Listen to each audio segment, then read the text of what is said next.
자, 오늘의 말씀은 우리 구약성경 에스겔서 3장 1154면입니다.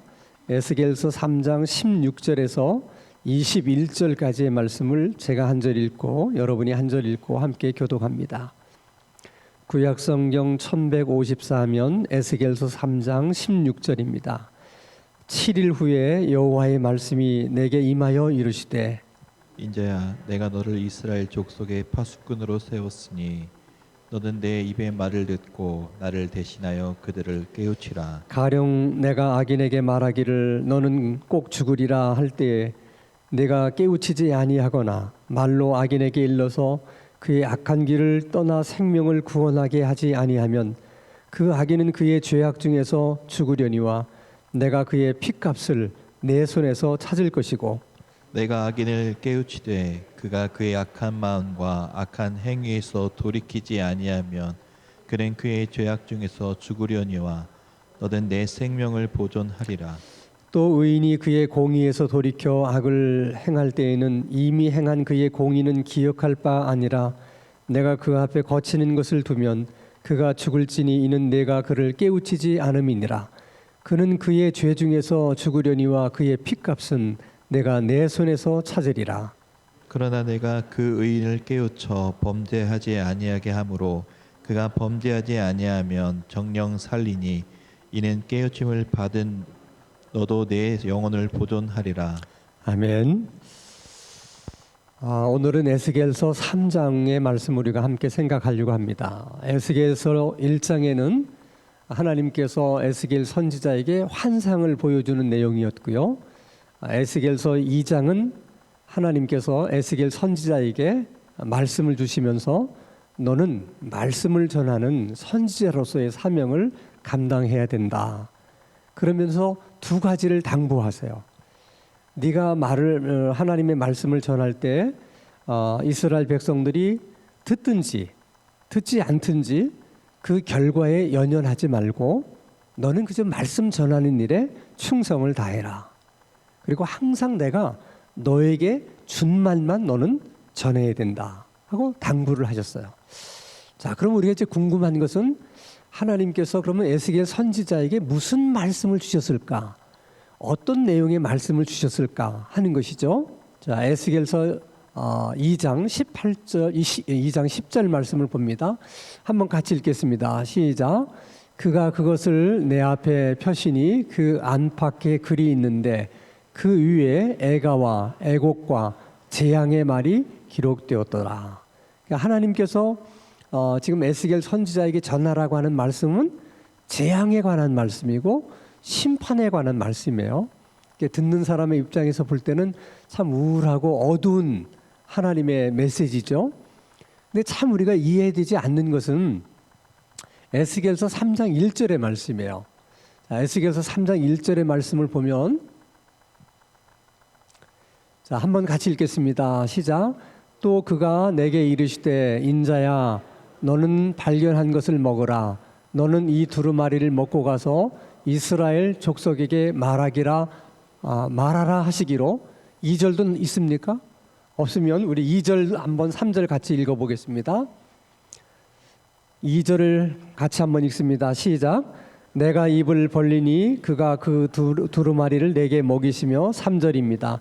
내게 이르시되 인자야 내가 내게 주는 이 두루마리를 내 배에 넣으며 내 창자에 채우라 하시기에 내가 먹으니 그것이 내 입에서 달기가 꿀 같더라. 아니 분명히 지금 하나님께서 에스겔 선지자에게 전하라고 주신 말씀은 재앙에 관한 말씀이고 심판에 관한 말씀인데 그 말씀이 적힌 두루마기를 에스겔 선지자가 먹으니까 입에 어떻게 굉장히 꿀처럼 달콤한 말씀이었다는 거예요. 그게 조금은 이해가 안 되잖아요.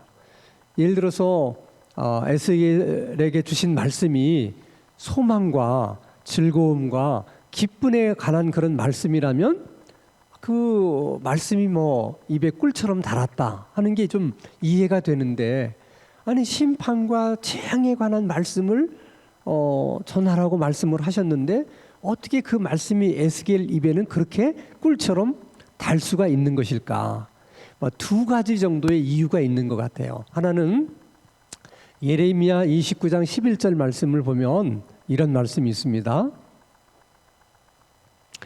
자, 여호와의 말씀이니라. 너희를 향한 나의 생각을 내가 아나니 평안이요 재앙이 아니니라.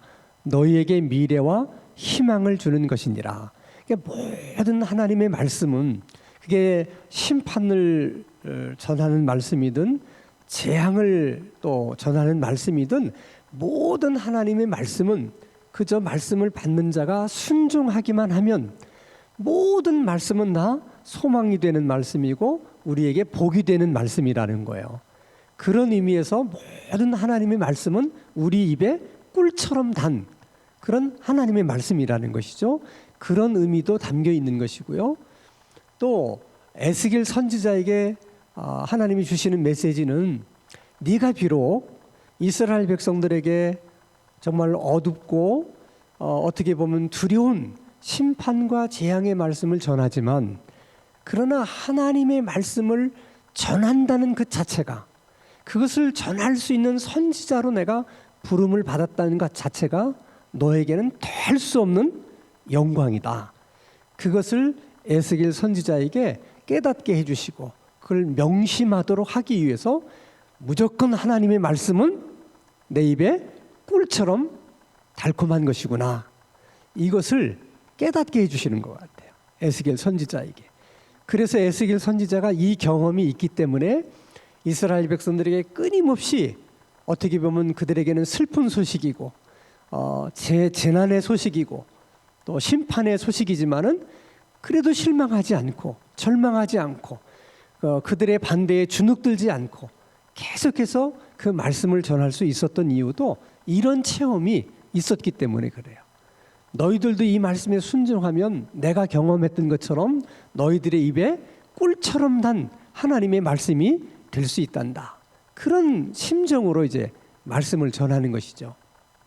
자, 그런데 하나님께서 이렇게 체험을 주시면서 곧바로 에스겔 선지자에게 또 이렇게 말씀을 하세요. 3장 5절 6절 말씀 보면 너를 언어가 다르거나 말이 어려운 백성에게 보내는 것이 아니요 이스라엘 족속에게 보내는 것이라. 6절 너를 언어가 다르거나 말이 어려워 네가 그들의 말을 알아듣지 못한 나라들에게 보내는 것이 아니니라. 내가 너를 그들에게 보냈다면 그들은 정녕 내 말을 들었으리라. 무슨 말씀이냐면 이스라엘 백성들이 내 말을 듣지 않는 것은 내가 전하는 그 말씀의 내용이 무슨 말씀인지 내용이 너무 어려워서 그들이 듣지 않는 것이 아니라는 거예요. 또 이스라엘 백성들의 언어로 전하는 게 아니고 무슨 영어로 전하기 때문에 못 알아듣는 것도 아니라는 거예요. 그 왜 그들이 네가 그렇게 말씀을 간절한 마음을 전하는데도 그들이 듣지 않느냐? 7절이에요. 그 이유가 나와 있는데 그러나 이스라엘 족속은 이마가 굳고 마음이 굳어 내 말을 듣고자 하지 아니하리니 이는 내 말을 듣고자 아니함이니라. 그러니까 처음부터 이스라엘 백성들은 하나님의 말씀을 듣지 않으려고 아예 마음에 작정을 했다는 거예요. 그런 사람들에게 네가 가서 하나님의 말씀을 전하는 것이다. 이게 미리 알려주는 거예요. 그러면 이제 말씀을 전하는 사람은 한 가지 유혹을 받게 돼요. 아니 결국은 아무리 내가 가서 외치고 메시지를 전해도 듣지 않을 거라면 도대체 전할 필요가 뭐 있나? 전하는 사람 입만 아픈 거지. 아니 말씀을 전하는 것은 그래도 다는 안 듣더라도 그 중에 뭔가 한두 사람이라도 들을 가능성이 있으면 그거라고 그 사람이라도 생각해서 그 사람이라도 보고 말씀을 전하는 것이지 아무도 안 듣는다면 그게 분명하다면 아니 굳이 가서 말씀을 전할 이유가 뭐가 있나? 이런 생각이 말씀 전하는 사람의 입장에서는 충분히 할 수 있는 생각이에요. 또 한편으로는 아니 그렇게 말씀을 안 듣는다면 그들이 말씀을 들을 수 있는 말씀을 전하면 안 되겠나? 그들이 듣고 싶은 말씀이 도대체 뭘까? 아니 그런 것을 좀 찾아가지고 그들이 듣고 싶은 말씀을 전하면 얼마나 좋겠나? 다 잘 들으니까. 이런 유혹이 언제나 있을 수 있는 것이죠. 그래서 하나님께서 에스겔 선지자에게 말씀 전하는 사명을 주면서 두 가지 당부를 하셨다고 그랬잖아요. 두 번째 당부가 뭐예요? 너는 꼭 내가 너에게 준 말만 전해야 된다는 거예요. 이건 모든 말씀을 가르치고 전하는 자가 갖게 되는 유혹이에요. 그래서 야고보서 3장 1절에 이런 말씀이 있어요. 내 형제들아 너희는 선생된 우리가 더 큰 심판을 받을 줄 알고 뭐가 되지 말라? 선생이 되지 말라. 이것은 초등학교 선생이 되지 말라 그 말씀이 아니고 말씀을 전하거나 가르치는 자가 될 수 있으면 되지 말라는 거예요. 왜냐하면 말씀을 전하는 자는 어쨌든 말씀을 전하다 보면 말을 많이 하기 때문에 하다 보면 없는 말도 할 수 있게, 또 아닌 것도 또 뭐 사실인 것처럼 얘기할 수도 있고, 어떤 경우에는 자기 생각을 마치 하나님의 말씀인 것처럼 말할 수도 있는 그런 가능성들이 늘 있기 때문에, 그래서 잘못하면 교사들이 하나님의 더 큰 심판을 받게 된다. 이게 말씀을 전하는 자는 그게 항상 큰 두려움이에요. 이게 말씀을 다 전하고 잘 전하고 그런 유혹들을 잘 이겨내지 못하면 결국은 하나님 앞에 가서는 제일 큰 심판을 받을 수 있다는 거죠. 그러면 이 말씀을 전하는 자가 그런 유혹에서 이제 벗어나기 위해서 어떻게 해야 되는가? 기도 많이 해야 되죠. 기도 많이 해야 됩니다. 기도만 많이 해야 될 뿐만 아니라 특별히 여러 가지 점에서 유의해야 될 점이 있는데, 그것은 말씀을 전하는 사람이나 말씀을 듣는 사람이나 어쨌든 이것은 일종의 커뮤니케이션이거든요. 관계예요. 그래서 말씀을 전하는 자, 말씀을 듣는 자 사이의 관계는 항상 가까우면서도 또 일정하게 넘어서는 안 되는 선이 있어서 그 선을 잘 지키려고 하는 그런 노력이 필요하다는 거예요. 우리말에도 가까운 사람일수록 이게 선을 넘어서는 안 된다 그러잖아요. 그게 딱 맞는 말이에요. 가까운 사이일수록 넘지 말아야 될 선이 있어요. 그 선을 잘 지켜야만 그 가까운 사이가, 친밀한 관계가 계속될 수 있지, 너무 가깝다고 그래서 쉽게 선을 넘어버리면 그게 문제가 돼서 관계가 깨지는 경우들이 많이 있을 수 있어요. 그럼 말씀을 전하는 자와 말씀을 듣는 자의 관계도 마찬가지예요. 이 선을 만약에 지키지 못하고 넘게 되면 어떤 경우에는 말씀을 전하는 자가 성도들에게 상처를 받게 될 수도 있고, 또 어떤 경우에는 성도님들이 말씀 전하는 목사님에게나 또는 전도자에게 상처를 받을 수도 있어요. 그러면 이제 문제가 생길 수 있습니다. 예를 들면 목회자가 만약에 성도님들에게 상처를 받았다. 상처를 받으면 상한 마음이 돼요. 상한 마음이 되면 아무리 말씀을 전하는 자가 공정하게 하나님의 말씀을 전한다고 생각하지만 자기도 모르게 자기에게 상처 준 사람을 비난하는 듯한 그런 말씀을 전하기가 쉬워요. 그거 어떤 말씀을 전할까 성경을 보면 그런 말씀만 자꾸 눈에 띄어. 그래서 본인도 모르게 그렇게 하죠. 그러면 참 사람이라는 게 또 이상한 게, 다른 사람은 다 눈치채지 못해도 또 그 상처를 준 사람은 자기를 향해서 하는 말이라는 걸 귀신처럼 알아요. 그게 문제가 되는 거야. 자, 또 그러면 목사님에게나 말씀 전하는 자에게 상처를 입으신 분은 아무리 목사님이 바르게 하나님 말씀을 전하고 은혜로운 말씀을 전해도 그 사람 귀에는 하나님의 말씀으로 안 들려. 그리고 그냥 사람의 말로 들리는 거야. 그러면 그때부터 이제 신앙이 식어지기 시작하고 조금씩 영혼이 메마르기 시작해요. 이게 신앙에서 굉장히 위험한 거예요. 뭘 말씀을 전하는 목사님에게도 굉장히 위험한 일이고, 말씀을 듣는 사람에게도 굉장히 위험한 일이라는 거예요. 그런데 참 이상한 건 일반적으로 다 그렇잖아요. 어떤 사람이 좋으면 그냥 그 사람 하는 모든 게 다 좋고, 그 사람이 싫으면 그 사람 하는 게 모든 게 다 싫잖아요. 그게 이제 관계잖아요. 그게 일반적인 사람의 관계라는 게 그런 거거든요. 그런 것이 참 말씀 전하는 자와 말씀을 듣는 자 사이에 생기게 되면 피차 간에 많은 어려움이 있을 수 있다는 거예요.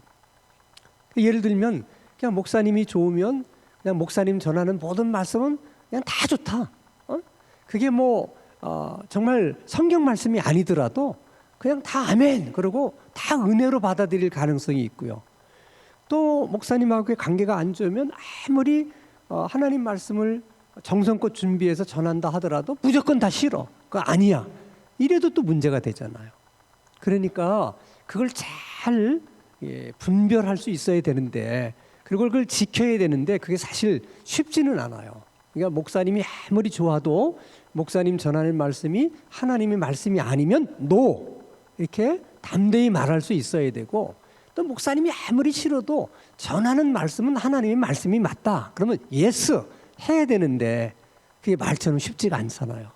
사람이 좋으면 다 좋은 거고 사람이 싫으면 다 싫은 거고, 그게 일반적으로 가지는 사람들의 마음이기 때문에 그래서 어려운 거예요.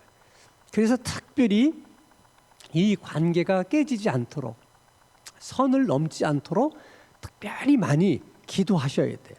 이것은 여러분이 평생 신앙생활 하는 데 있어서 꼭 유의하고 또 조심하고 주의해야 될 것이다 하는 것입니다.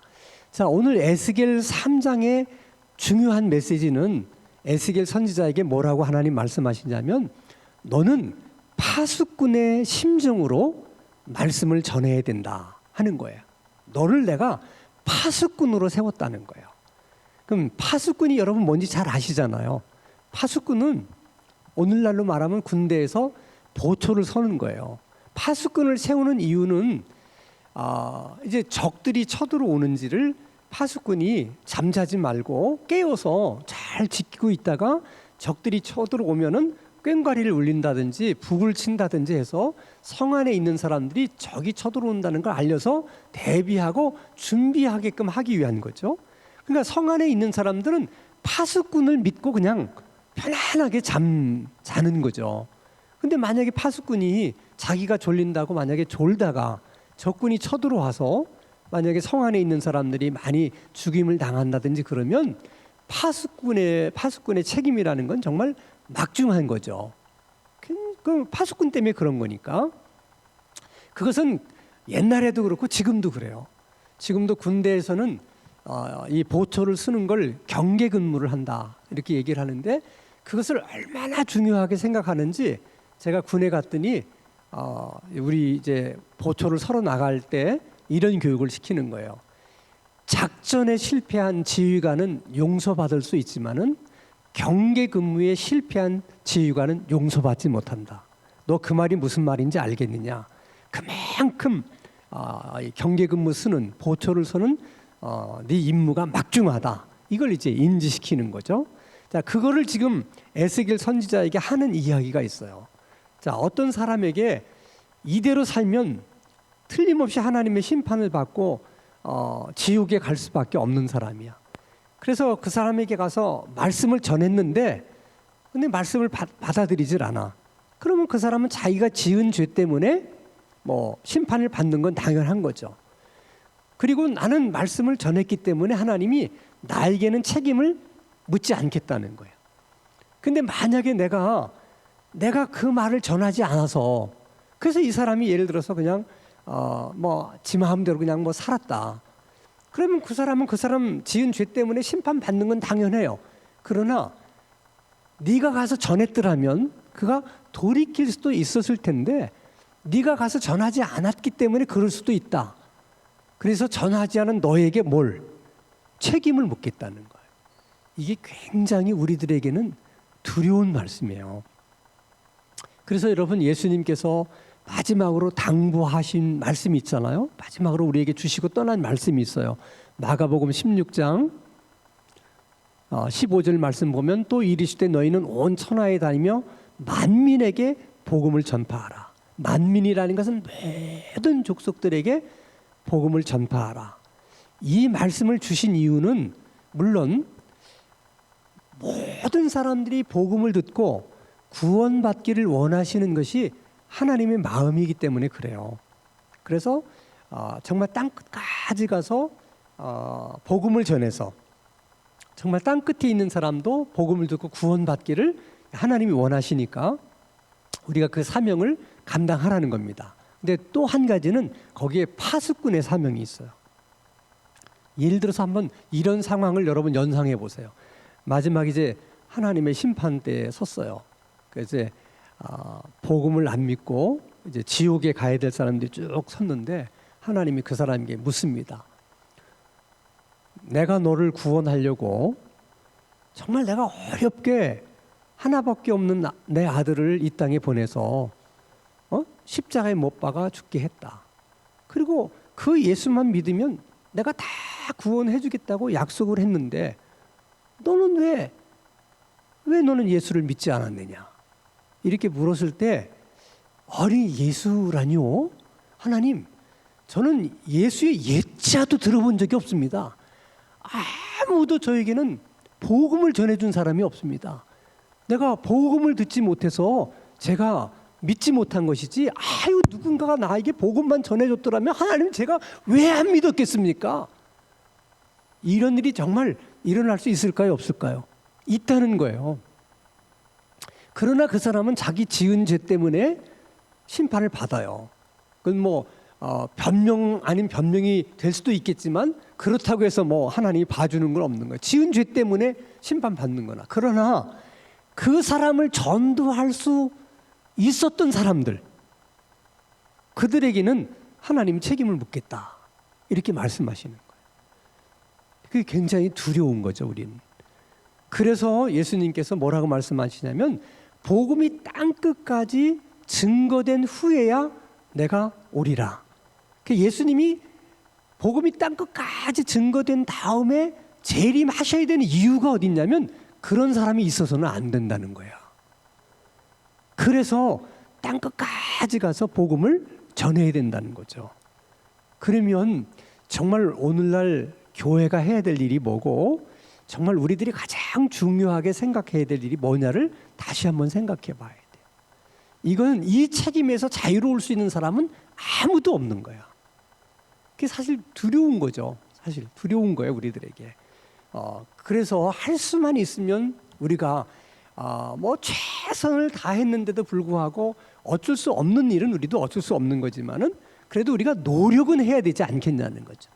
그런 것에 대해서 관심은 가지고 그런 일을 위해서 우리가 기도도 함께 하고 그래야 되지 않겠냐는 거예요.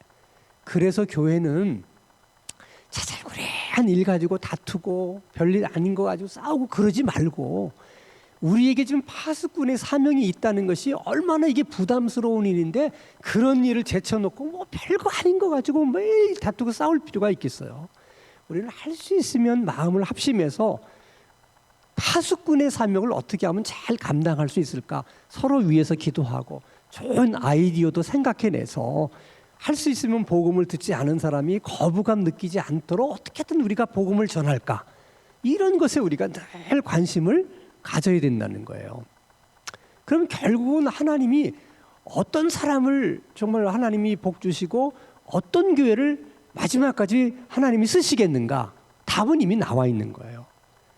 결국 하나님의 가장 큰 관심이 거기에 있기 때문에 결국은 정말 복음 전하는 일과 선교하는 일을 늘 고민하고 기도하고 그 일을 위해서는 어떤 헌신이라도 할 준비가 되어 있는 그런 성도들과 그런 교회들을 하나님이 결국은 마지막까지 쓰실 거예요. 그러니까 우리 교회의 미래도 거기에 달린 거예요. 결국은 우리 교회가 그렇게 하기로 결심하고 우리가 정말 그 일을 위해서 기도하고 또 그 일을 위해서 우리가 헌신하기로만 결심한다면 아무리 뭐 주변의 환경이 이러고 저러고 그러더라도 하나님은 반드시 우리 교회를 쓰실 것입니다. 그래서 오늘 저녁에도 누가 기도하겠어요? 그래도 기도의 사람들이 기도해야죠. 그래서 오늘 저녁에도 여러분 잘 나오셨어요. 우리가 이런 부담을 안고 하나님 앞에 기도할 때 다시 한번 에스겔에게 주셨던 말씀 저희들에게 주셨는데 하나님 파수꾼의 마음, 파수꾼의 심정을 저희들에게도 주시옵소서. 그리고 우리 교회가 다른 일보다도 복음 전하는 일, 선교하는 일, 이 일에 가장 많은 관심을 갖게 하시고 또 할 수 있으면 이 일에 더 많이 헌신하는 우리 교회가 되게 하여 주시옵소서. 이 일을 위해서 교인들의 마음이 하나 되게 하시고 이 일을 위해서 교인들이 함께 기도할 수 있는 우리 교회가 되게 하여 주시옵소서. 그렇게 기도할 수 있기를 바랍니다.